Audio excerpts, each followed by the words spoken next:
España ha tenido generaciones de futbolistas de la hostia y, sin embargo, no ganamos siempre. ¿Y eso por qué es? Hoy vamos a hablar de fútbol y de cómo se construye un equipo de verdad, un equipo ganador. Estamos con Luis Rubiales y nos va a explicar desde un vestuario hasta los despachos cómo se construye una selección importante, cómo se construye un equipo de verdad y un equipo ganador.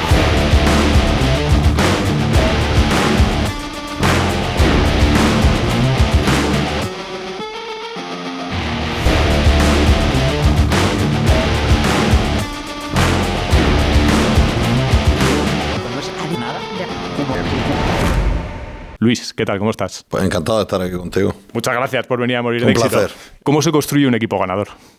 Bueno, eso es muy difícil, no hay una pócima. Y es verdad que has dicho que ha habido generaciones de futbolistas tremendos, ¿no? Y aún así no se ha ganado porque solo gana uno, ¿no? Sí. Y hay muchas federaciones, muchas selecciones y demás. Yo creo que en el momento en el que he sido dirigente y conociendo el fútbol desde abajo, pues sí que sabía algunos ingredientes que eran fundamentales para, digamos, encauzarlo, ¿no? Y es lo que hicimos en la federación y gracias a eso pues conseguimos éxito tanto del fútbol masculino como sobre todo de manera muy especial en el femenino. Si tuvieras que decir 2 o 3 ingredientes que tiene que haber en un vestuario para que acabe ganando, independientemente de que la estadística tiene que estar de tu lado y tener un punto de suerte, porque al final el fútbol también tiene un punto de suerte. Pero si tuvieras que decir 2 o 3 ingredientes desde tu experiencia como jugador en el vestuario, ¿cuáles serían? El más importante no depende del dirigente en sí cuando se trata de una selección, sí en un club, y es la calidad. La calidad de los futbolistas o de las futbolistas, la calidad del staff, la calidad, y esto sí depende más de un directivo también en la federación,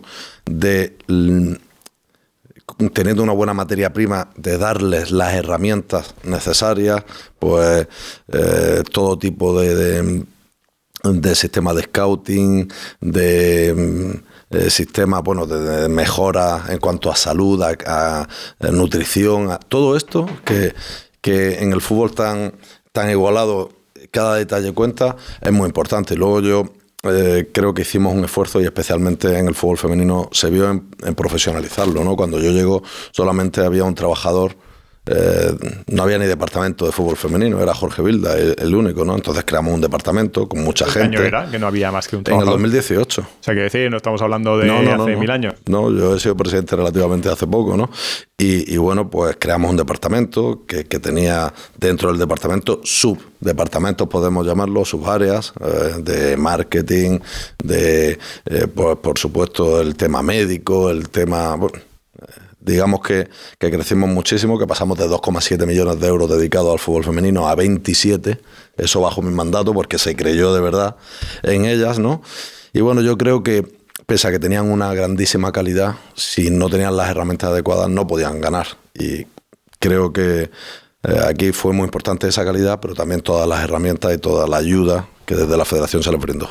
Se habla mucho de calidad futbolística y ¿cómo se determina la calidad de un jugador? Al final vosotros que habéis estado con jugadores y tú seguramente has jugado contra jugadores muy buenos, dices, hostia, ¿cómo se ve que un jugador es bueno, que tiene calidad? ¿Cuáles son las 4...? Que la calidad no es solamente la técnica, la calidad es también la capacidad de focalizar, la disciplina, la competitividad.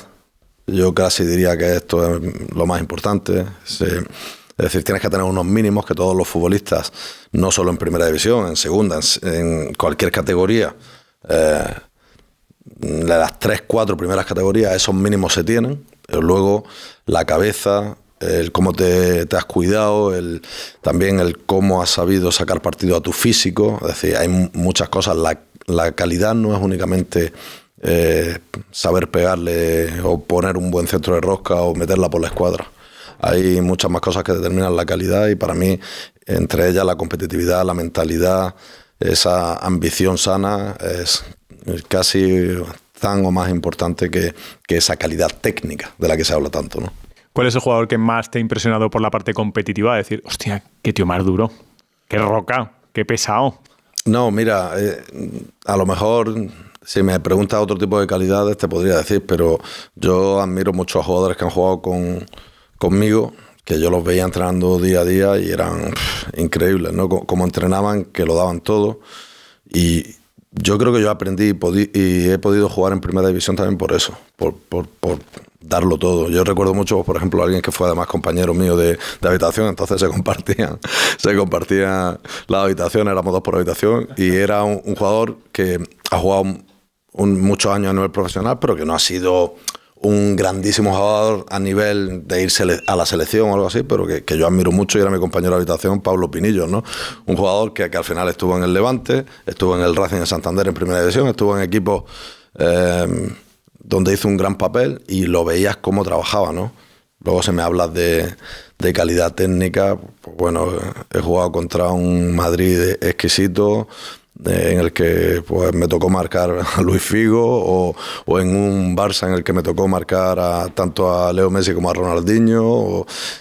Claro, son jugadores de un nivel pues que sale uno cada mucho tiempo. Si tienes que elegir, es una putada elegir entre Messi y Ronaldinho para marcarle, pero si tuvieras que elegir a uno, ¿a cuál elegirías para marcarle?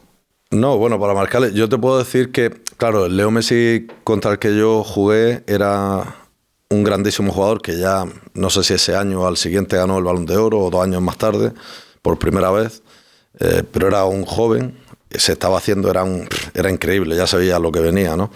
Es verdad que Ronaldinho era una realidad, era quizás en aquel momento el mejor jugador, pero es que claro, luego jugabas contra el Madrid, estaba el otro Ronaldo, que era una barbaridad, ¿no? El Ronaldo que conocemos como aquel jugador maravilloso que la verdad es que te enamoraba, que la capacidad de gol que tenía, ¿no? Después vino Cristiano, que es un fenómeno, pero contra él no he jugado, ¿no? Estaba, como he dicho, Luis Figo, que era un jugador increíble, la verdad. Entonces, bueno, son jugadores que sabes que en cualquier momento te la pueden liar, que incluso estando tú al 100%, no es garantía de nada, porque tienen esa magia especial. Entonces necesitan mucha solidaridad, que te ayuden a marcarlo tú solo.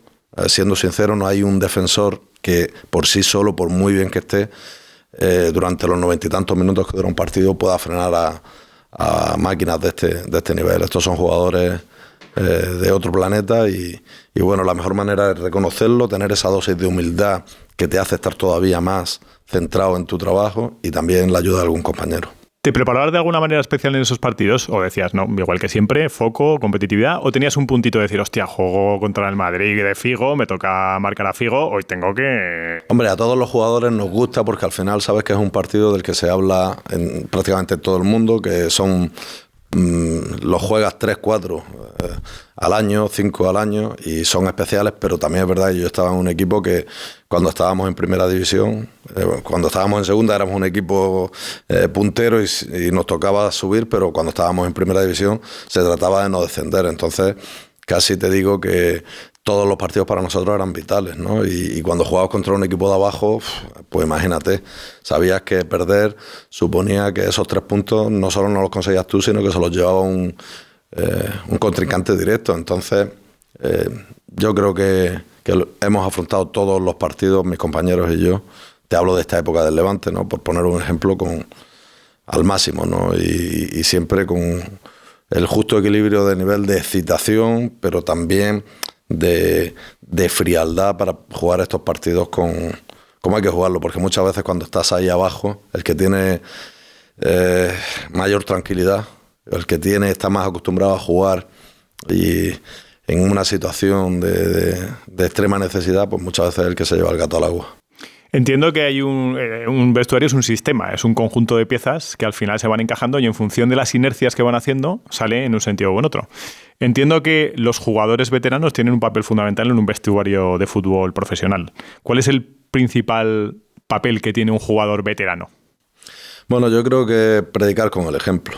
Llegar pronto, que te vean que eres un tipo implicado, que tratas con cariño a todo el mundo, pero también que exiges el máximo. Pero también es cierto que un vestuario que es un ecosistema maravilloso y que se echa mucho de menos cuando dejas de ser futbolista, ¿no?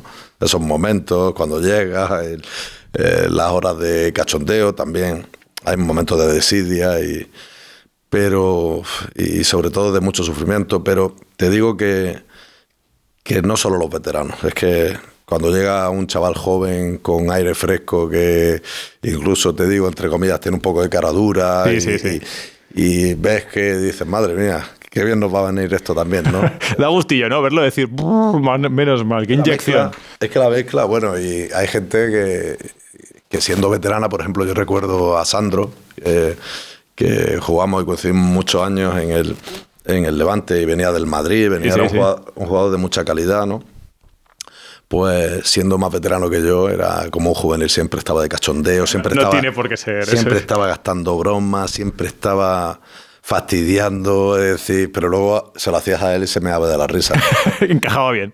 Era un tío espectacular y este tipo de jugadores, tanto cuando juegan por su calidad como cuando no, por cómo suman, son importantísimos en un año en el que alcanzar un objetivo es muy, muy difícil porque tienes a otros que están intentando quedarse ese objetivo para ellos. Entonces es muy, muy, muy importante sumar como estés. E incluso cuando estás enfadado porque no estás jugando o cuando tienes una lesión y tienes ese bajón, ¿no? Sumar siempre es importante en el fútbol. ¿Es lo mismo ser entrenador de un equipo como el Madrid que de un equipo como el Levante? Yo no he tenido la suerte de estar en un equipo de Champions, pero he tenido la suerte de estar en el Levante, que además es el club de mi vida, y conseguimos después de 40 años devolverlo a Primera División, con un entrenador como Manolo Preciado, que ha sido un mítico y un tipo excepcional. Y yo creo que no es igual. Creo que no es igual porque para empezar la repercusión es diaria. En un equipo como el Levante tiene repercusión en la ciudad, pero estás más tranquilo. Cualquier cosa se magnifica en un equipo de tantísimo nivel como el Real Madrid, que me has dicho, o el Fútbol Club Barcelona, o el Atlético de Madrid, ¿no? Pero creo que en la esencia, en lo espiritual, en lo más profundo de cada entrenador, de cada jugador, realizamos la misma profesión y es lo esencial. Incluso en categorías de menos nivel, pues es muy parecido al fútbol, ¿no? Y al final tienes compañeros que se convierten en amigos de por vida y que a lo mejor llevas sin verlos 3 años y te los encuentras, incluso el que no era de tu grupo más cercano en el vestuario, pero te da mucha alegría. Yo creo que es lo esencial. El fútbol es maravilloso y tiene muchas piezas muy parecidas, juega al máximo nivel o en una categoría inferior. Decías que se echa de menos un poco el vestuario cuando pasa el tiempo a nivel profesional. Dices, hostia, qué bien nos lo pasábamos, qué bien, qué ambiente teníamos en ese equipo. No echar de menos también un poco, lo dicen todos los futbolistas, pero el salir al estadio y ver el público y decir, hostia.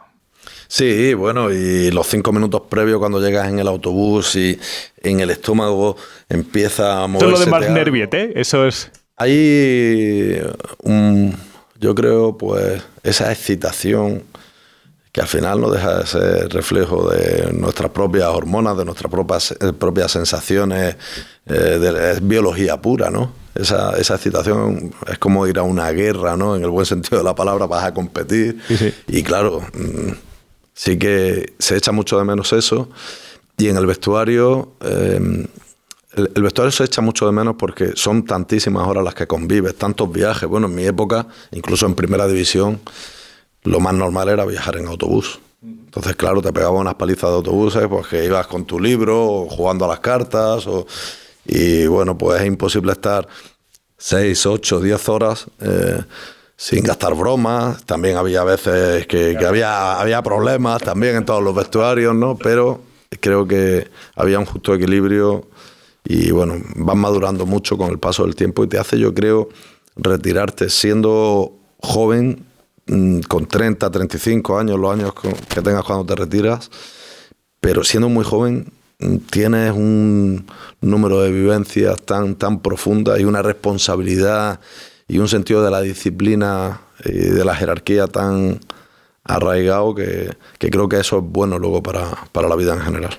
Una vez que pasaste tu vida profesional como futbolista, ¿cuáles son las moralejas que sacar de esa trayectoria profesional? Es decir, ¿qué lecciones te llevaste en la mochila? Es decir, hostia, al final, ¿cuántos años estuviste en el...? Yo me retiré con 32. Acababa de firmar un contrato en Escocia de 2 con opción a 3 años, pero bueno, me vine a tratar de ganar las elecciones de la Asociación de Futbolistas Españoles, que bueno, los jugadores teníamos entonces muchos problemas de concursos de acreedores, de deudas, no había fondos, bueno, todo lo que se consiguió posteriormente con mi equipo, ¿no? Pero bueno, yo creo que la moraleja al final no deja de ser un poco lo que te comentaba antes, ¿no? Yo creo que lo que todo el futbolista acaba aprendiendo es que las cosas no suceden por casualidad, que debe de haber un esfuerzo, que tiene que haber también unas condiciones, pero que en la vida hay que pelear. Y yo creo que lo que yo me he llevado del fútbol es aprender a no rendirme jamás. Y es lo que sigo siendo una persona que jamás se rinde y sigo peleando por las cosas en las que creo, y estoy en un momento en el que me siento más vivo que nunca. Me da la sensación que en el mundo del fútbol hay que tener claro lo que uno quiere para evitar los haters, porque en el fútbol hay haters también. Tienes al del equipo contrario que te está insultando, e incluso gente de tu afición que te está diciendo, hostia, este no pinta aquí nada, tal. Los futbolistas tienen que trabajar mucho por dentro el hecho de decir, hostia, me da igual un poco lo que me digan, pero tengo que tener claro el objetivo, si no la he liado.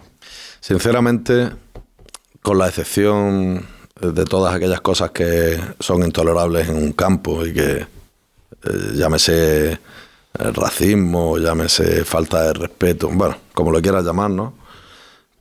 Pero yo creo que la mayoría de futbolistas ese tipo de cosas o les motivan, es todo lo contrario, o directamente les traen sin cuidado. Si eres un futbolista al que te afecta que la afición contraria te llama, incluso que tu propia afición en un momento determinado y tal, si te afecta ese tipo de presión, pues quizás no puedas llegar a determinado nivel. Tienes que aceptar y tienes que entender que estás en el ojo del huracán y que estás también, para lo bueno, en una posición muy favorable, porque las cosas cuando van bien te repercuten en el día a día, vas por la calle, la gente te trata con cariño, no sé, es verdad que claro, es que el deporte y el fútbol en concreto, que es el deporte rey, y tu equipo, cada uno el suyo, que es prácticamente una religión, es que estás hablando de pasión, de sentimientos encontrados, de amor, de odio, de rabia, de impotencia, y claro, al final esas frustraciones,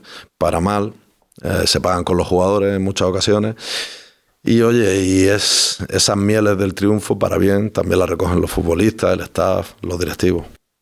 ¿Dónde está el poder en el fútbol? ¿Quién tiene el poder en el fútbol? Bueno, en el fútbol, y esto es algo que decía mucho Michel Platini, ¿no? El fútbol es de los futbolistas, ¿no? Y son los que, claro, los que están en el verde, los futbolistas, el árbitro, incluso los entrenadores, ¿no? Al final esos son los protagonistas, pero claro, la dimensión social que ha alcanzado es tan grande que todos nos sentimos dueños de, por lo menos en un trocito de eso, ¿no? Cualquier fan, cualquier seguidor. Mira, yo recuerdo el año que subimos el primer ascenso a Primera División con el Levante, ya te digo, después de 40 años. Recuerdo como si fuera hoy, y se me pone todavía la piel de gallina, cuando íbamos en el autobús descapotable, como muchísimas familias nos sacaban los retratos de, pues yo qué sé, de su marido, de su padre, de su hija, de su gente que había fallecido sin ver al Levante en Primera División, o después de tantos años sin la posibilidad de verlo, y íbamos súper emocionados, porque te dabas cuenta que, claro, es verdad que luego yo estuve muchos años en el Levante y fue mi equipo, pero claro, ese primer año dices, joder, es que fíjate los sentimientos que mueve esto, es que había gente que estaba esperando toda su vida para esto, para una cosa así. Entonces fue algo de verdad maravilloso, ¿no? Claro, hablar del Levante, y si hablamos de un denominador común, que es la selección española, cuando la selección española consigue algo, le da la vuelta al país. Sí, sí. Lo ha demostrado en Eurocopa, lo ha demostrado en el Mundial, pero es verdad que tiene la capacidad de darle la vuelta a un país a nivel de sensaciones. Sí, es una pasada, y es una de las maneras más sencillas, con un éxito así, de encontrar la cohesión. Todos nos sentimos más españoles, más. Yo, la verdad, me siento muy futbolero y muy español. Muy, muy español. Siempre me he sentido. Y orgulloso de las cosas que tenemos. Y aunque como país hay muchas cosas que también creo que tenemos que mejorar, obviamente, y trabajar. Y sí, la verdad es que un éxito así te hace sentir que has aportado tu granito de arena, ¿no? En cierto modo, a que la gente sea más feliz. Un momento de atención. ¿Quieres echarme una mano y seguir viendo gente como esta en el canal. Si quieres que siga trayendo invitados como el que estás viendo, interesantes, y que te expliquen cosas sobre cómo no morir de éxito, suscríbete al canal, es gratis. Si hacemos una revisión de los seleccionadores así que yo conozco, que un poco históricos, cuando empezó a cambiar un poco el rumbo de la selección en cuanto a victorias y a títulos fue con Luis Aragonés. ¿Qué tenía este hombre, Luis Aragonés? ¿Qué viste tú en esa selección para que diese ese salto de creérselo, de entender? También supongo que habrá un punto de suerte, pero sobre todo de creérselo. Hombre, yo tuve la suerte de conocer a Luis, de tener conversaciones con él. ¿Cómo era en las distancias cortas, Luis? Era un hombre con mucho carisma, donde sus palabras pesaban tanto como sus silencios. ¿Era tan claro como parecía? Yo no he sido jugador a sus órdenes, lamentablemente. Me hubiera encantado, ¿Te hubiera encantado? que me llevara a la selección, pero bueno, no tuve la calidad técnica quizá, o bueno.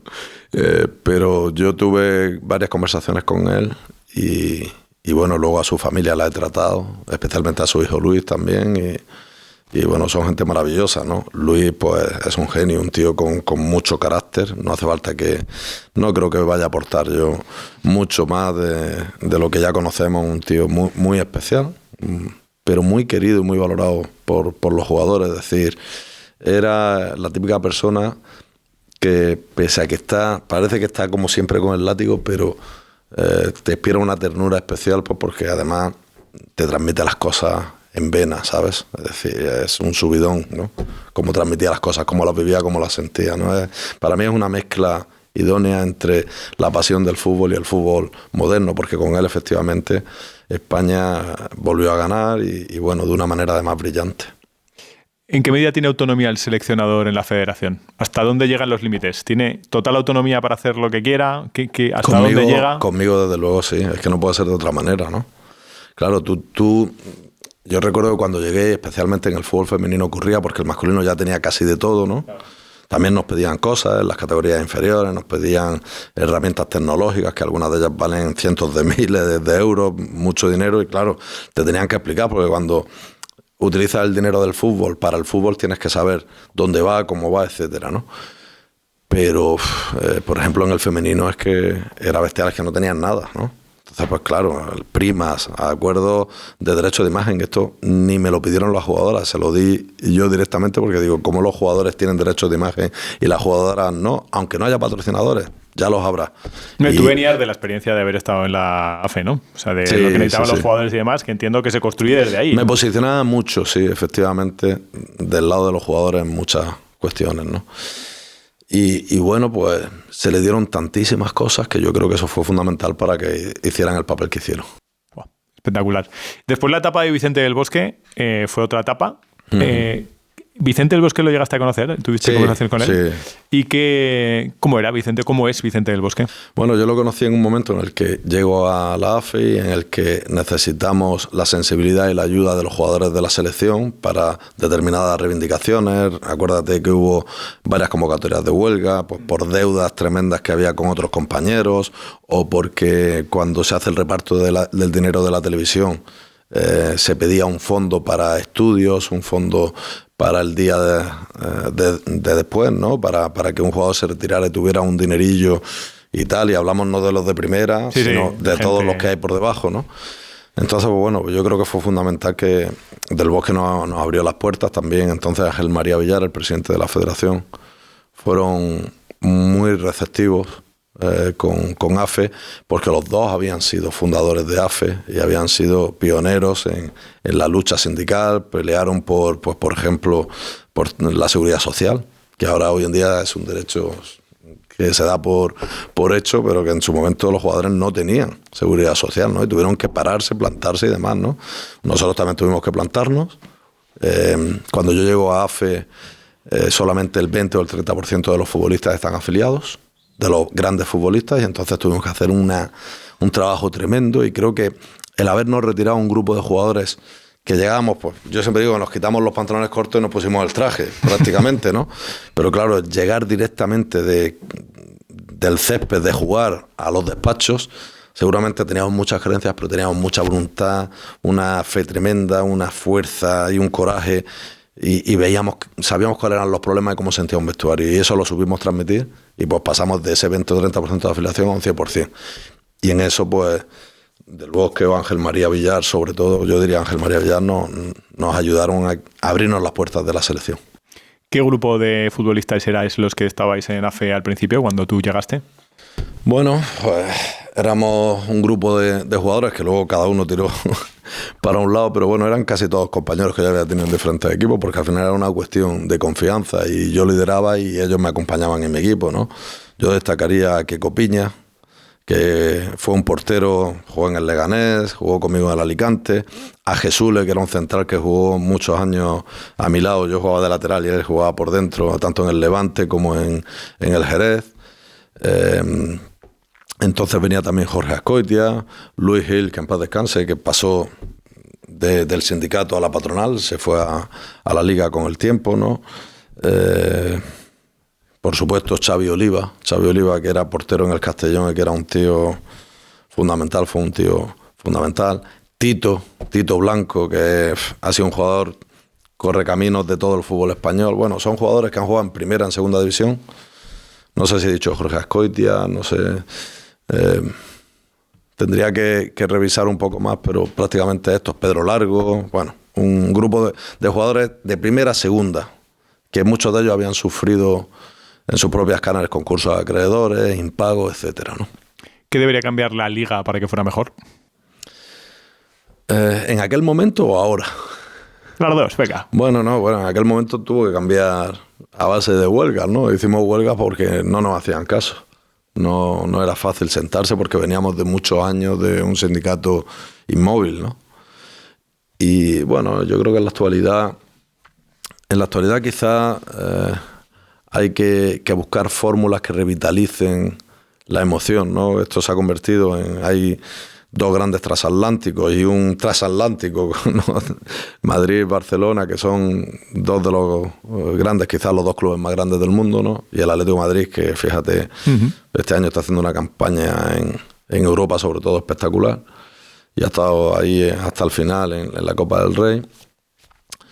No lo sé, yo creo que deberíamos, en mi época lo propuse, pero la liga se negó, sentarnos para ver el modelo, para ver si se seguía con una liga que tenía solo una fase regular y nada más, o si se buscaba revitalizarlo con algún tipo de no sé, playoff, o buscar fórmulas. Y luego yo creo que también hay dos cuestiones que perjudican a los equipos, sobre todo de segunda división, que también lo pusimos de manifiesto en la federación, pero la liga no hizo caso, no quiso entrar en el debate, y es que hay muchos jugadores internacionales que se van con sus selecciones cuando en segunda división se está jugando lo más importante, ¿no?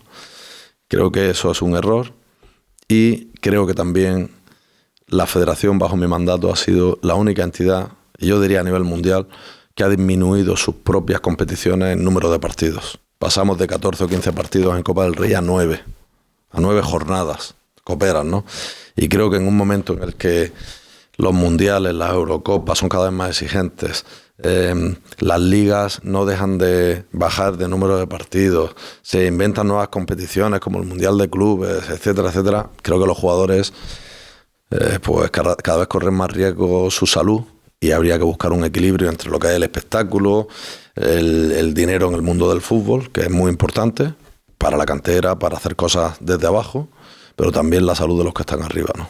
¿Cuál es la opinión generalizada de los futbolistas? Ya sé que es difícil tener esa opinión, pero sobre el número de partidos, sobre la competición, sobre el meter más competiciones. ¿Cuál es la opinión generalizada? Hay dos grupos de futbolistas, la élite y la hiper mega élite.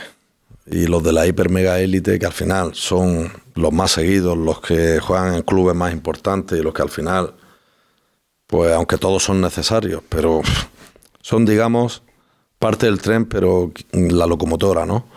Estos están sobreexplotados y están cansados y llegan muy cansados a final de temporada, ¿no? Y no es un cansancio únicamente, lo hemos visto a nivel físico, sino también mental. Hay gente, ya se está hablando de la salud mental de manera más abierta, ¿no? Luego está la élite, que es la primera división, que yo te diría que aquí los jugadores casi dicen que no nos quiten partidos porque queremos más, ¿no? Porque al final 35 o 40 partidos el cuerpo los aguanta bien. Lo aguanta bien. Yo creo que es el límite en el que empiezas a sentir una fatiga, tanto física como mental, a partir de ese número de partidos. Yo he tenido temporadas de jugar 40 partidos y ya llegaba. Entonces, claro, son jugadores especiales estos grandes, ¿no? Pero jugar domingo, miércoles, con un nivel de entrenamiento diferente, más aplicado más divertido, con balón, porque al final esta gente se mantiene físicamente con la competición, ¿no? Y los jugadores que juegan solamente los fines de semana tienen más carga de trabajo durante la semana, eso es obvio, ¿no? Pero sinceramente pienso que hay que pensar mucho en estos jugadores excepcionales que son locomotoras de todo el sistema, y creo que estar en 70 partidos o incluso más al año es una barbaridad. Yo creo que deberíamos de acotar entre 50 y 60 al máximo, no creo que esté diciendo ninguna locura. Hablabas ahora precisamente de la salud mental de los futbolistas. ¿Se cuida la salud mental desde los clubes de los futbolistas, de estos que son los hiperestrellas? ¿Se cuida la salud mental y se están haciendo cosas en los clubes para cuidar esa salud mental? Se están haciendo cosas, se presta cada vez más atención, hay psicólogos de plantilla, quizás más enfocado a la competitividad que a la propia salud mental, pero obviamente cuando un psicólogo está y convive, trata cada cuestión, es el que está con los jugadores y es el que ve la situación y por lo tanto enfoca en uno u otro sentido. Hay gente a la que le tiene que bajar un poquito, hay gente a la que le tiene que subir, hay gente que si lo está pasando, si tiene algún tipo de ansiedad, pues que se empieza a tratar de corregir, y creo que en eso el fútbol ha avanzado, no solo en eso, en la nutrición. Yo me acuerdo que era jugador de primera división y a ver, yo siempre he tenido la suerte de tener un físico, tener muy poca grasa, tener mucha fibra, pero vamos, yo el día que la que era mi mujer entonces hacía lentejas, es que me comía la olla entera, porque es una de mis comidas favoritas. Entonces, claro, eso hoy en día, y no ha pasado tanto tiempo, ¿no? Estamos hablando hace 15 o 20 años, pero claro, eso hoy en día es impensable, ¿no? Es decir, el jugador puede que tenga un día o dos en el que se relaje un poquito más, pero está todo bastante cuidado, sí. Claro, yo pienso en jugadores, comentario de bar, ¿eh? El jugador de 18 años, un Lamine Yamal, 18, 19 años, que cobra la pasta que cobra, que está encumbrado, que está jugando partidos constantemente. Hostia, o tiene un cuidado alrededor, o tiene un equipo alrededor que es capaz de bajarle los pies a la tierra, o se le puede ir las cabras al monte. Me cogen a mí con 18 años y me hacen eso y me colocan ahí, sin tener ese proceso, evidentemente, que ha tenido Lamine Yamal, que ha estado en la Masía, que ha estado... Pues eso es difícil de gestionar. Eso es muy difícil, lo vemos todos. Vemos en el pasado jugadores maravillosos que cuando terminaron tuvieron problemas, ¿no? Y eso ocurre, pero bueno, ocurre en todos los ámbitos de la vida, ¿no? Y precisamente estos jugadores están encumbrados porque son distintos, porque son especiales, porque quizás cuando se les critica el descaro que tienen en determinadas cosas, pero dices, claro, es que el jamón viene con hueso, ¿no? Y es que ese descaro es parte de lo que le hace distintos, ¿no? Entonces, bueno, es muy difícil encontrar el equilibrio, la perfección no existe, son humanos y es verdad que en la medida de lo posible que estén bien acompañados con su familia, es importante, pero bueno, ¿quién soy yo para hablar de estos jugadores cuando como jugador yo fui mucho menos, ¿no? Tengo que hablar, yo creo, a nivel de toda España, pero todos llevamos un seleccionador dentro. Y cuando se eligió al actual seleccionador, yo dije, hostia, y era comentario, ¿viste quién es, macho? ¿Cómo se ha elegido este? Sí, me mataron. Te mataron, ¿no? Directamente. Me mataron. Yo el primero, yo decía, hostia, este gacho, ¿de dónde ha salido? No me jodas, no tendremos entrenadores. Me mataron entrenadores. con eso, me mataron al mantener a Bilda. Creo que las decisiones fueron adecuadas, que eran los seleccionadores idóneos en aquel momento.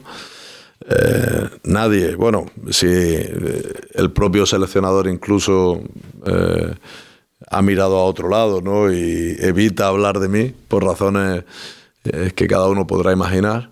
Pues bueno, nadie ahora va a atribuir un mérito a aquella decisión, pero vamos, lo hice convencido, con apoyo también de Albert Luque, que era entonces el director de la selección, ¿no? Y en el caso de Jorge Vilda, pues fue una decisión mía, que pese a que había un amotinamiento de determinadas jugadoras que se sentían con el poder de decidir y de cambiar al seleccionador, bueno, yo les quise demostrar que no, que cada uno tiene una función. Y bueno, pues creo que fue muy acertado mantener a Jorge y también incorporar como seleccionador a Luis de la Fuente, que, pues bueno, si no hubiera pasado yo por la federación nunca lo habría sido, ¿no? Esa es la realidad. ¿Qué le viste a Luis de la Fuente? Bueno, yo creo que era un hombre que conocía a todos los jugadores, un hombre con un trato afable, humilde, y en aquel entonces pues muy cercano también, ¿no?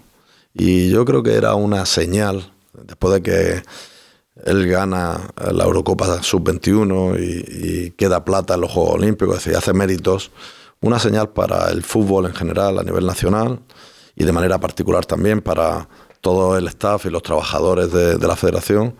Decir que un hombre normal, una persona que trabaja, que consigue, pues no tiene que ser el perfil de estrella, ¿no? Parece que el seleccionador tiene que haber sido un jugador de campanillas. A ver, Luis fue internacional, pero no fue ni mucho menos del Bosque o Luis Aragonés, no tuvo ese nivel, ¿no? Pero parecía que había dos niveles, ¿no? O dos perfiles, mejor dicho, perdón. O un gran entrenador que había demostrado ya como entrenador, como jugador, que habían ganado títulos, fíjate, del Bosque, que había ganado todo en el Madrid, etcétera, ¿no? O un entrenador joven, entiéndase por joven, pues de menos de 55 o 50 años, que había sido un gran jugador y que iba, pues como Luis Enrique en su momento, ¿no? Lanzado, ¿no? Esos eran los dos perfiles válidos, ¿no? Bueno, me inventé y estoy muy contento de ello y que Albert Luque lo respaldara como lo respaldó, porque para mí era muy importante, ¿no? Un nuevo perfil y que dejaba a un lado el haber conseguido éxitos como profesional, premiaba, pese a tener ya un carnet de identidad más avanzado, una persona ya más experimentada y de cierta edad, y bueno, ser un gran desconocido para el público en general, pero tiramos para adelante, yo estaba convencido y salió bien. Que tiene delito el decir, hostia, es un tío normal y es un tío prudente, qué raro. Sí, bueno, yo tengo que decir que a mí a nivel personal hay cosas que desde luego pues tampoco no las quiero comentar, ¿no? Pero él sabe que él no ha estado a la altura conmigo. Pero dejándome aparte, que creo que yo no soy importante, aquí lo importante es la selección. En aquel momento sobre todo veníamos de un seleccionador con una personalidad, un arrojo, una valentía tremenda como Luis Enrique, que nos ayudó muchísimo. Ahora te preguntaré por Luis Enrique, porque me interesa la personalidad poliédrica de Luis Enrique. Veníamos de una persona irrepetible como Luis Enrique, y para mí un top 3 mundial. Siempre lo será, por no decirte el mejor que pueda haber ahora mismo. Y es que yo creo que es el mejor, Luis Enrique, y nos ayudó mucho. Es que lo que hizo, claro, no ganas, metes al equipo en semifinales, luego en el Mundial no nos fue bien, pero lo que hizo fue una revolución y empezó a meter a jóvenes con 17, 18 años en la selección, que también le criticaron por eso, pero luego fíjate que jóvenes... Fue el inicio de lo que es ahora, ¿no, Luis Enrique? Claro, no, entonces yo creo que necesitamos un periodo de paz después de un fracaso como el del Mundial de Qatar contra Marruecos. Necesitamos gente de la casa con un perfil, pues eso, más normal. Es decir, Luis Enrique es un tío espectacular.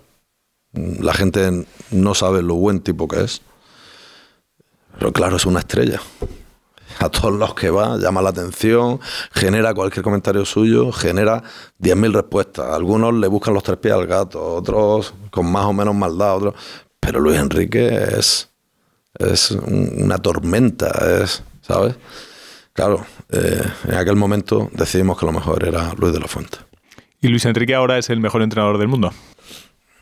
A ver, a mí no me gusta decir el mejor, porque esto no es una carrera de 100 metros donde está claro que hay muchas connotaciones, tienes que ver los jugadores, el equipo, pero está claro que Luis Enrique, si hay alguien que con la vitola de serlo, Luis Enrique, es que lo que ha conseguido es tremendo, y cómo juega su equipo y cómo en el momento en el que salen las estrellas que salen del Paris Saint-Germain hace más equipo que nunca, y cómo toma medidas con algunos jugadores, no sé si llamarlas disciplinarias o de jerarquía, que casi pues la gente y los medios en Francia lo ponían fuera porque había un pulso y tal, y cómo él demuestra que el que manda es él, y que a mí me encanta Luis Enrique. Luego es que es un tío que tiene un corazón muy especial, y claro, ¿qué es lo que pasa? Que es como un toro bravo, ¿no? Es decir, pues cuando le pinchan, él tiene sangre, es bravo y muchas veces dice lo que piensa de una manera que, mal interpretada, puede generar un punto de vista sobre él injusto. Yo te digo que es un tipo 10 sobre 10 en todos los niveles y que si lo necesitas está. ¿En qué te ha demostrado a ti que es buena persona? En muchas cosas que no voy a contar porque son entre él y yo.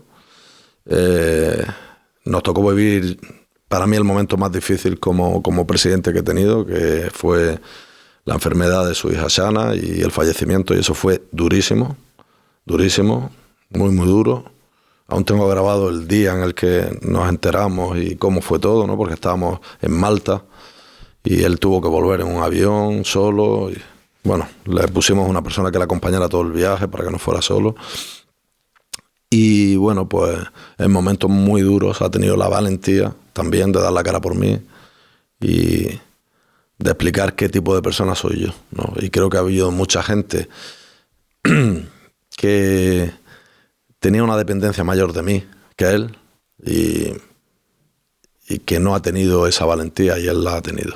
Entonces yo lo valoro mucho. Valoro mucho a las personas valientes, aunque se equivoquen a veces, pero creo que... Y Luis Enrique es valiente, es buen tipo, es generoso. Eso sí, es un tío de raza y va para adelante. Entonces, pues bueno, hay que entender que de vez en cuando... Pero es que yo quiero una persona así. A mí me encanta. Entiendo que en el fútbol y en la vida hay que ser valiente. Hay que ser valiente. No hay que ser un loco, o hay que intentar también el equilibrio entre la valentía y la prudencia, ¿no? Que no son antónimos, ni antagonistas. Se puede ser prudente y valiente y al revés. Al revés también, ¿no? Entonces yo creo que ese es el equilibrio justo que seguramente yo no siempre lo he sabido tener en mis comportamientos, ¿no? Y me he equivocado. Entonces yo no hablo desde la ejemplaridad, sino desde la experiencia, ¿no? ¿Cómo ves a Guardiola como entrenador? Un grandísimo entrenador. Muy gran entrenador, sí. Ha conseguido muchas cosas. ¿Ha hecho bien o ha hecho mal en el fútbol español? Hombre, yo creo que Guardiola tiene un currículum que... Es que claro, se me pregunta por Guardiola o me pregunta por, aunque no sea español, pero prácticamente un español de adopción, ¿no? Por Ancelotti. Bueno. O por... Que claro, son tipos especiales. Es que hay... En los últimos... Bueno, ¿no? En la historia del fútbol hay 10 así. En toda la historia. Hostia, es que es verdad que hay como un denominador común que es gente especial. Bueno, como Ancelotti me dirás ninguno, porque que haya conseguido tantas copas con tantos equipos es el único. Entonces, claro, es que hay clubes grandísimos que no tienen ninguna Champions o que tienen una. Y que duran 100 años, llevan de vida, o 120 años, o 150 años, clubes ingleses. Y claro, hay un entrenador que en 20 años te ha ganado 5 Champions, o 4. Entonces, claro, hay un respeto, toda mi admiración para este tipo de genios, ¿no? Y de gente con un currículum que es envidiable y que además generan respeto. Son tipos que incluso entrenadores o directivos, presidentes o jugadores de equipos rivales los respetan y los admiran. Entonces, claro, yo no puedo más que quitarme el sombrero con este tipo de Es que por eso te decía, es decir, hay como un denominador común de estos entrenadores que tienen algo especial, que independientemente de las opiniones del resto, que tienen muy claro el foco, que no tienen en cuenta tanto la opinión de los demás, sino que tienen muy claro lo que tienen que hacer y además saben manejar los entornos en los que se mueven. Yo creo que tanto Guardiola como Luis Enrique es gente que sabe manejar el entorno, o sea, la parte del... Bueno, y que son humanos y que se equivocan. Sí, bueno, es que no podemos pretender y que están muy expuestos. Es que, claro, como dijo aquel, ¿no? El fútbol es lo más importante de las cosas menos importantes, ¿no? Entonces, al final, todos hablamos de eso. Todos tenemos... Tú has dicho un comentario de pero es que tú llegas a casa o el día que... yo, por ejemplo, cuando hay partidos de Champions, como en casa de mi padre. Voy a cenar allí, ¿no? Y entonces, pues... es todo un ritual.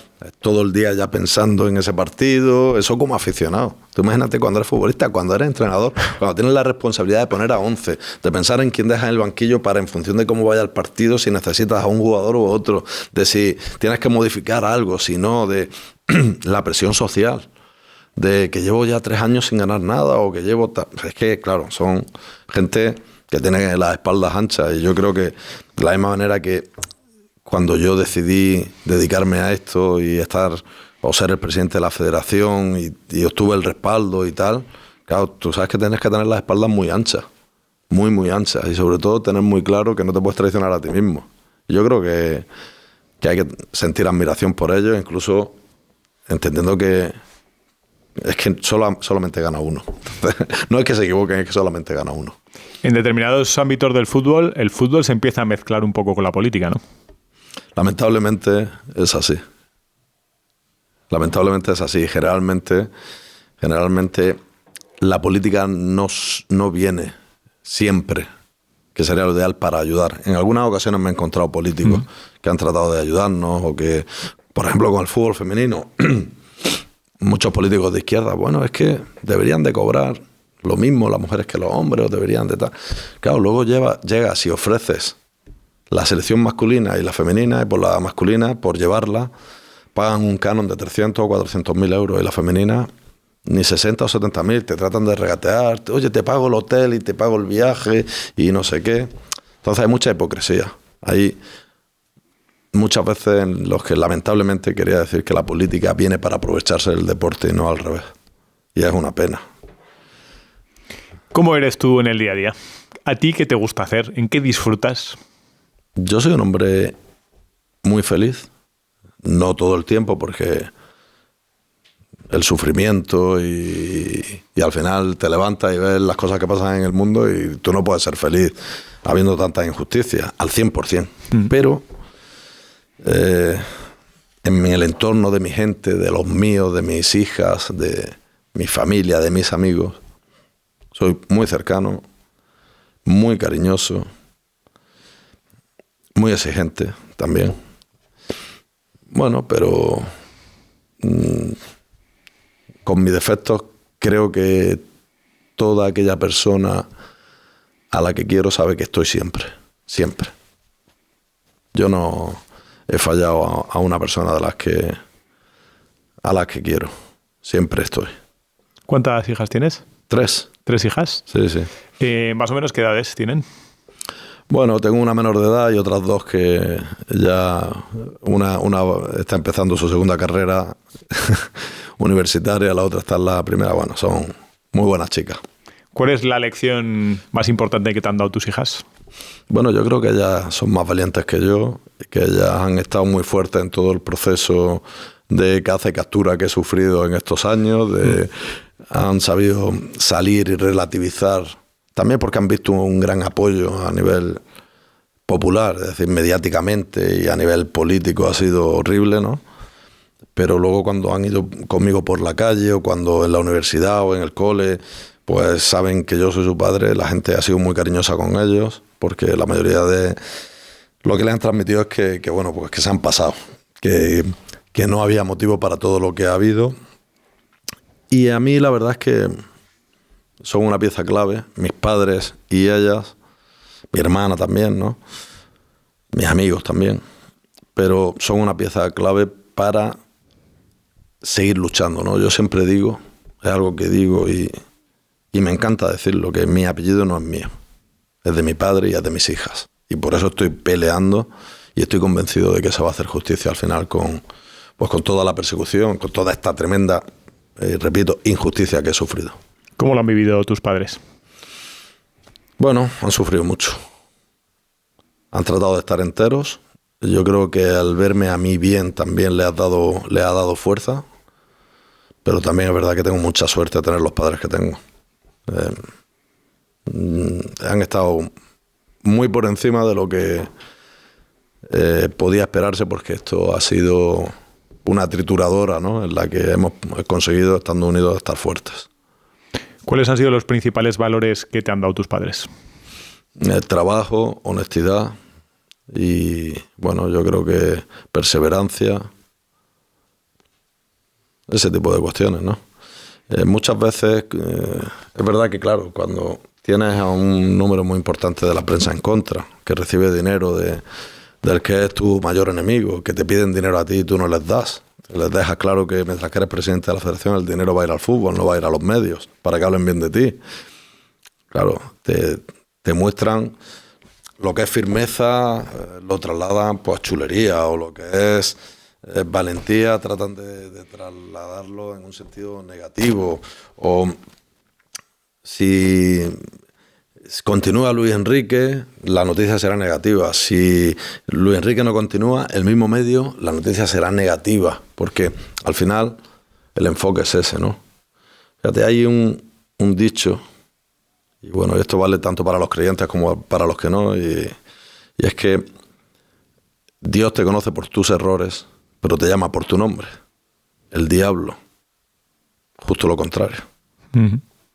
Te conoce por tu nombre, pero te llama por tus errores. Entonces, claro, cuando constantemente hay gente enfocada en sacar tus errores o convertir en errores los aciertos, pues no es fácil que tu imagen se corresponda con la realidad. Pero es algo que quien viene a jugar a esto y se mantiene firme en no dar dinero, en no regar, no, el dinero del fútbol para el fútbol. Pues bueno, tienes que asumirlo. Es un riesgo que va en el puesto, ¿no? ¿Queréis conocer un poquito más cómo se cocina Morir de Éxito? Pues meteros en la pestañita de comunidad, porque ahí hablamos precisamente de quiénes son los siguientes entrevistados, os preguntamos cuáles son las preguntas que tenemos que hacerles. Meteros en la pestaña y conozcámonos un poquito más. Da la sensación que hay poderes públicos y poderes de comunicación que son capaces de decir tú sí y tú no. O sea, que decir, tú puedes seguir tu vida en este mundo, tú no puedes seguir tu vida, te la podemos arruinar con noticias y demás. Claro. Eso es así. Sí, es así. O sea, sí, hay mucha gente a mí, que, claro, se ha tratado de dejarme como una persona que ha cometido ilegalidades, irregularidades, corruptelas, etcétera, siendo totalmente falso. Jamás van a encontrar ni un solo céntimo en el que yo me haya beneficiado de manera ilegítima en nada. Pero esa cantinela está ahí. Y bueno, sin ningún pudor, sin ninguna ética profesional, periodística, pues los que reciben pasta de determinados entes o por intereses políticos van a la caza. No les importa la persona, no les importa la verdad ni el rigor. Y bueno, por eso he escrito el libro, por eso he escrito Matar a Rubiales, ¿no? Y por eso hay algunos periodistas o gente poderosa en este país, de las que hablo en el libro, que jamás van a hablar, porque para ellos, si pudieran rebatir lo que digo, incluso me habrían demandado, ¿no? Pero es que, bueno, son realidades que están dadas con contratos, con informaciones veraces que aporto, con documentación. Entonces, pues bueno, claro que pueden ir a por ti. Pero bueno, para mí, no sé si me adelanto, pero fíjate, una de las cosas que preguntáis aquí siempre es qué es el éxito, ¿no? Sí. ¿Te importa que la meta aquí? Me importa, quiero que la metas. Para mí, tan importante del qué es el qué como el cómo. Y tú puedes conseguir logros increíbles y que te los tiren abajo, que te los manchen, pero si tú estás satisfecho en cómo lo has conseguido, vale más eso que se extrapole algo negativo, pero el cómo, es decir, que no te traiciones, que sea lo que tú quieras. Hay gente que se traiciona, o hay gente que vive de lo que dicen los medios o de la imagen que quieren transmitir. Eso interiormente no vale para nada. Eso te genera mucho éxito externo, pero muy poca paz interior. ¿Y ahora en tu día a día en qué estás? ¿A qué dedicas el tiempo? Bueno, a negocios. Tengo un porcentaje de una pequeña cadena hotelera en la que somos una familia y yo, ¿no? Y estoy feliz aprendiendo. Sabes que soy abogado también. Bueno, tengo mucho más tiempo para dedicarme también a mí, para salir a correr, para ir al gimnasio, para jugar al fútbol en los veteranos del Motril. ¿Cómo vais? ¿Cómo va la liga? Bueno, no tenemos una liga, jugamos cada 2 fines de semana, pues contra la Zubia. Habrá almuerzo, ¿no? Supongo. A veces hay un picoteo y tal. Bueno, y también jugué con la gente del Levante, pero bueno, paso más tiempo en Granada. Y al final, pues, estoy con ellos y me divierto. Y al final es muy divertido y muy reconfortante estar con la gente con la que te criaste y que te conocen muy bien, ¿sabes? Desde pequeño, que saben cómo eres desde chico. Hostia, eso yo creo que es importante, ¿no? Cuando tienes tú has vivido un proceso en el que, bueno, todos hemos conocido, el volver a los orígenes y sentirte parte de algo, decir, yo es que soy esto. O sea, es que mis amigos saben que nunca me he ido. Es que, a ver, mira, yo vivo en Albaicín, que es un barrio muy popular y precioso. Precioso, patrimonio de la humanidad y de los más bonitos del mundo, ¿no? Y con la Alhambra enfrente. Y yo, cuando un domingo por la mañana en Madrid tenía tiempo para descansar, para dormir más, porque ser presidente de la federación es duro. Es cansado, ¿no? Tienes muchos viajes, muchas decisiones de millones de euros, de mucha repercusión mediática. Yo cogía el coche muchas veces y me venía a Granada a comerme un plato de caracoles en el bar Aliatar del Albaicín, o me bajaba a Motril al Pulpo a comer con mi madre. Es decir, yo no he abandonado ni he dejado de estar ni en Motril, ni en Granada, ni en mis raíces, ni con mi gente. Es verdad que ahora más, porque tengo mucho más tiempo libre, desafortunadamente para mí. pero eso no lo he perdido nunca. Hostia, no echar de menos un poco el mundo del fútbol. ¿No te gustaría algo de scouting, de representación, de algo que tenga que ver con el fútbol? Pero es que yo me encanta el fútbol y lo veo, lo disfruto ahora mismo en otro nivel, ¿no? Y más tranquilo, ¿no?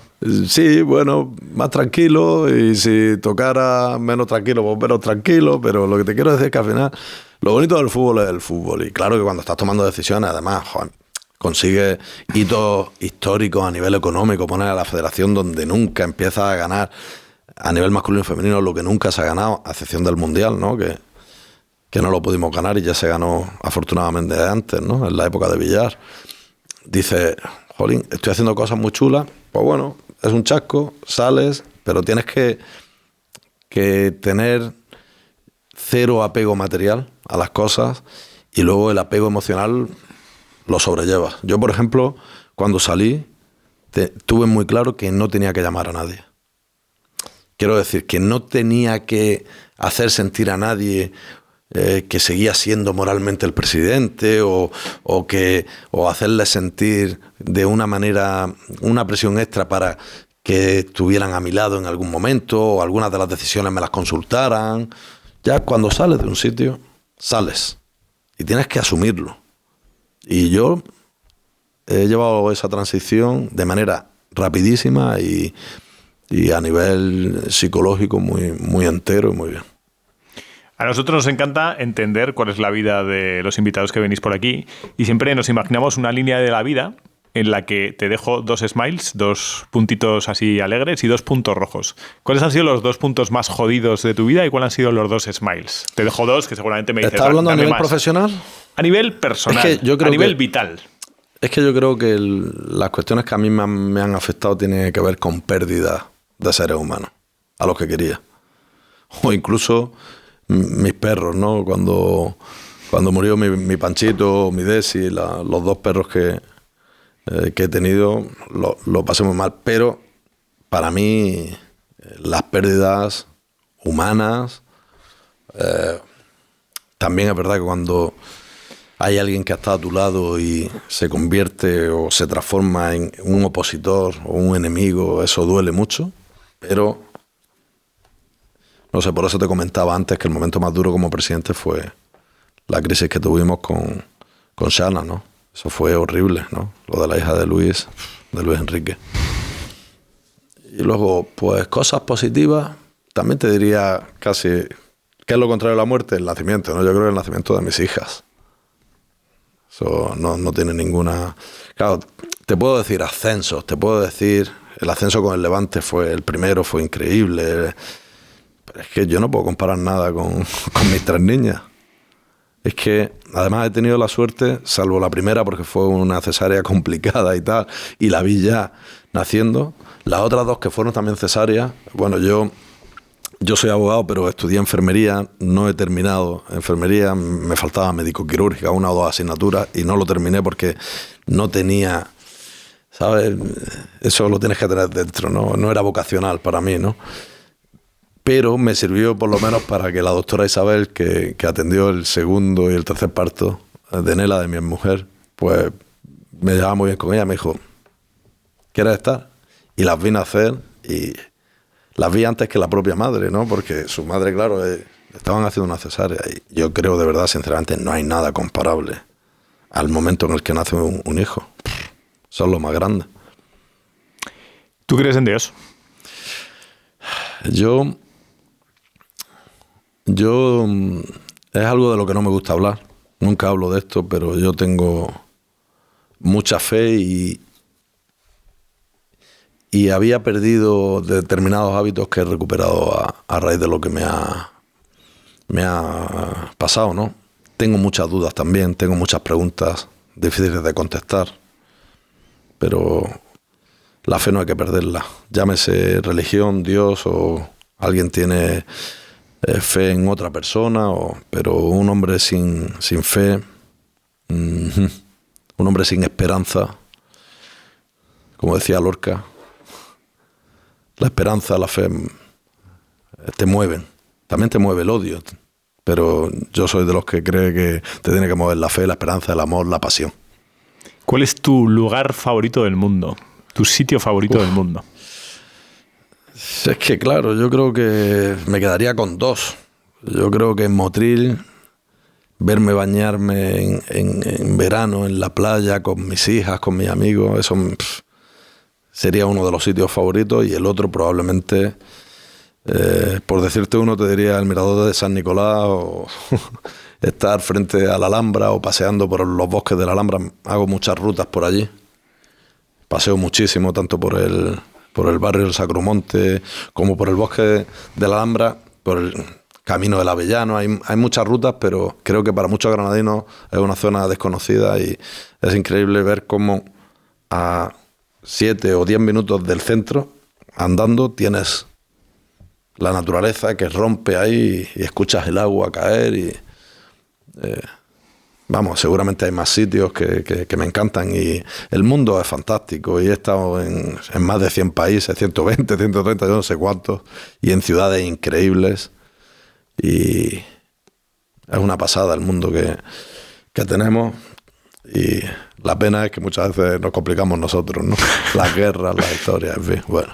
Ojo, recordatorio, todos los domingos a las 4 de la tarde tenemos una nueva entrevista de Morir de Éxito, con historias sorprendentes del éxito, con gente que ha encontrado su propósito a través de planes de acción y medidas reales. Nada de cuentos, no te lo pierdas. Estuvo aquí Francesc Miralles, que es un escritor que escribió un libro que se llama Ikigai, que vendió millones de copias, Oprah lo tuvo ahí en la mesilla de noche y se hizo famoso y tal. Y siempre le pedimos un consejo, ya sabes, al anterior entrevistado para que se lo dé al siguiente. Y normalmente siempre suele haber una conexión. Y Francesc, sin saber que eras tú el siguiente entrevistado, nos dijo, dile que no haga nada que no tenga ganas de hacer. ¿Cómo lo ves? Es un tío sesudo, Francesc, ¿eh? Dijo, que no haga nada que no tenga ganas de hacer. Pues mira, yo es una frase que utilizo mucho a mis amigos cuando van a hacer algo, cuando van a un viaje o tal. Yo les digo siempre, no hagas nada que yo no haría. Siempre les digo, o sea, que creo que hemos coincidido al 100%, ¿no? Yo, y además que lo diga una persona tan insigne, pues he coincidido al 100% en eso. No hago... He aprendido hace mucho tiempo a decir que no. Es verdad que es imposible la independencia total y que a veces no, tenemos que hacer cosas que no nos gustan, pero yo ya en el equilibrio de elegir y hacer las cosas por obligación, salvo que las segundas sean por una cuestión noble o de ayudar a tal, yo ya elijo en el 99% de los casos. Vale. Hay un siguiente entrevistado o entrevistada. ¿Qué consejo le darías? Jolín, yo... es que no... A ver, si le tuviera que dar un consejo, lo que le diría es... Y fíjate lo que me ha pasado a mí, es... que sus decisiones en la vida, independientemente de cómo las lean los demás o las juzguen otros, le permitan siempre ir con la cabeza alta. Entonces yo creo que coger atajos es una equivocación y que también a veces hay que cargar con una pena dura por tomar decisiones y mantenerse y por no pasar por el aro de determinados poderosos. Yo creo que eso me ha pasado a mí, pero bueno, me miro al espejo y contento con lo que veo a través, ¿no?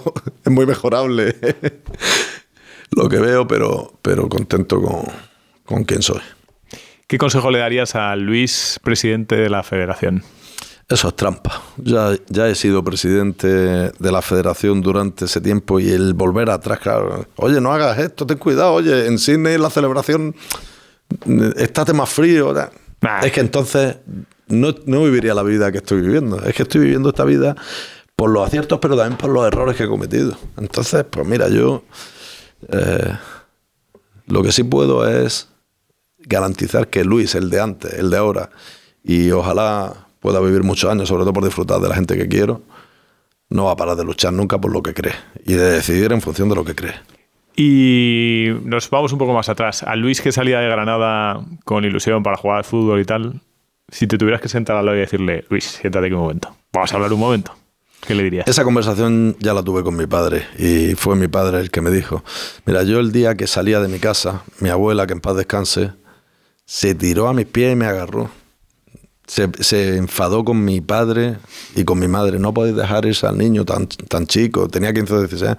Es un niño, por Dios, ¿cómo lo dejáis? Y yo le dije, abuela, yo quiero ser futbolista. Yo me voy para ser futbolista. Soy feliz. Es que si me quedo aquí voy a ser un desgraciado. Es que me quiero ir. Os voy a echar mucho de menos, pero me quiero ir, ¿no?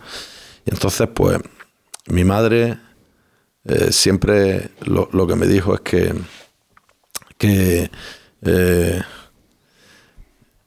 pórtate bien, lo típico, ¿no? Estudia, mira con quién vas, tal. Yo creo que una serie de consejos que son muy importantes y que hay que tenerlos presentes cada día. Y mi padre me dijo, mira, ya eres tú, nosotros hasta aquí hemos llegado, ahora a partir de ahora eres tú, tienes que cuidarte tú a ti mismo y sobre todo tienes que dar el máximo en todo lo que hagas.